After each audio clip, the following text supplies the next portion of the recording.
Hello வணக்கம், இது உங்கள் சிவி இசோன் சொல்லணும். எப்படி இருக்கீங்க? இப்போ பார்த்தீங்கன்னா நைட் வந்து ஒரு சம்பவம் நடக்குது. விஜய் பாரு தரமாக ஒரு சில கொஷின்ஸ்லாம் கேட்குறாங்க. அதுக்கு வந்துட்டு கமருது வந்துட்டு மன்னிப்பு கேட்டுட்டு தோப்புரானம் போட்டு மன்னிப்பு கேட்குறாரு. என்ன நடந்துச்சு பார்க்கலாம். அதுக்கு முன்னாடி பார்க்குற எல்லாருமே நம்மளோட சேனலை சப்ஸ்கிரைப் பண்ணிட்டு பாருங்கள், லைக் பண்ணுங்கள், கமெண்ட் பண்ணுங்கள், ஷேர் பண்ணுங்கள். இப்போ வாங்க அந்த வீடியோக்குள்ளே போகலாம். ஆல்ரெடி விஜய் பாரு இதை பற்றி ஒன்று சொல்லிட்டாங்க. யார்கிட்ட? சாண்ட்ரா கிட்ட. இந்த ஒரு வாரத்தை நான் இவங்ககிட்ட பேசாமல் கடந்துட்டேன்னா இதுவே எனக்கு வந்து ஓகே ஆகிடும், அதுக்கப்புறம் நான் பேசவே மாட்டேன் அப்படின்ற மாதிரி சொல்லியிருப்பாங்க. ஏன்னா அவங்களுக்குள்ள ஒரு பயம் வந்துருச்சு. ஏன்னா அப்பப்போ அவர் வந்துட்டு இவங்க முன்னாடி வந்து உட்கார்றது, நிறைய விஷயங்கள் பேசுகிறது, கலாய்க்கிறது, சிரிக்கிறது, இது மாதிரி பண்ணிகிட்டே இருந்தார். நேற்று கூட பார்த்தீங்கன்னா கோவத்தில் வந்துட்டு பாலத்துக்கு அடிச்சிருப்பாங்க, அதுவும் கம்முன்னு வாங்கி சிரிச்சுட்டே இருந்தார். ஆமாம், என் தப்பு தான், அடி பரவாயில்ல அப்படின்ற மாதிரி. அதுக்கப்புறம் மூஞ்சில் பவுடத்துக்கு அடித்து ஓட்டிருப்பாங்க. எல்லாத்தையும் அக்செப்ட் பண்ணி அது ஒரு மாதிரி சாரின்னு சொல்கிற மாதிரி.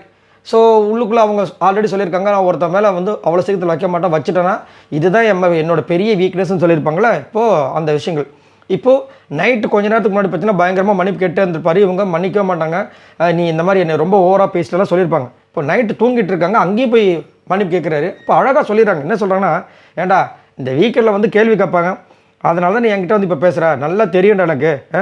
ஏன்டா என்னை வச்சு கேம் ஆடுற? ஒரு பொண்ணோட ஒரு எமோஷன்ஸ்லாம் உங்களுக்குலாம் வந்துட்டு வேல்யூவே இல்லையா? வீக்கெண்டுக்காக பாவம் மன்னிப்பு கேட்குறியான்ற மாதிரி கலாய்க்கிறாங்க. அதுக்கு அவர் வந்து இல்லை பாரு இப்படி பேசுகிற பற்றியா, அப்படிலாம் இல்லை, தப்புனா தப்பு, அதுக்காக நான் வந்து உங்ககிட்ட வந்துட்டு மன்னிப்பு கேட்குறேன், லைஃப் டைம் இந்த மாதிரி நான் இதுக்கப்புறம் பண்ணவே மாட்டேன்றாரு. அப்போ இதுக்கு பனிஷ்மெண்ட் என்னன்னு நீ சொல்ல வர சொல்லு அப்படிமோ சைலண்ட்டாக இருக்கார். அதுக்கு அவங்க என்ன சொல்கிறாங்க, இதுக்கு பனிஷ்மெண்ட்டை திரும்ப உன்னை பற்றி நான் சாண்ட்ரா கிட்ட பேசுறதான்றாங்க. சூப்பராக இருந்துச்சு அந்த இது. ஏன்னா அவங்க இது வரைக்கும் அதாவது பின்னாடி வந்துட்டு அவங்க என்ன அவங்கக்கிட்ட மற்றவங்ககிட்ட பேசுகிறாங்களோ அதை தான் வந்து பேக்கில் பேசுவாங்க. இப்போயும் பார்த்தீங்கன்னா விஜய் பார்வதி இவர் கமருதை பற்றி பேசியிருப்பாங்க. எனக்கு தோணுச்சு, என்னடா இது இந்த மாதிரி பண்ண மாட்டாங்களேன்னு. அதை இப்போ வந்து சொல்லிட்டாங்க. அந்த பனிஷ்மெண்ட்டே நான் வந்து உன்னை பற்றி நிறைய பேசியிருக்கேன் சாண்ட்ரா கிட்ட அப்படின்போது அவர் இல்லை அது ஒன்றும் தப்பு இல்லை, நீ அப்படி பேசினா தான் உனக்கு ஒரு தெளிவு கிடைக்கும்னு இப்போ சொல்கிறாரு. ஆனால் அதையும் சொல்லிட்டாங்க. திரும்ப நாளைக்கு வந்து இங்கே இப்போ ஒன்றா பேசுனதுக்கப்புறம் அவங்க ஏதாவது சொன்னாங்கன்னா நீ டபுள் கேம் ஆடுறன்னு என்கிட்ட வந்துடாதீங்களா, எனக்கு அது பிடிக்காது அப்படின்ற மாதிரி சொல்கிறாங்க. அதுக்கப்புறம் நீ இப்போ தப்பு பண்ணதுக்கு என்ன பனிஷ்மெண்ட் அப்படின்னு கேட்டாங்கல்ல, சைலண்ட்டாக இருக்கும்போது தோப்புருக்கான போடு.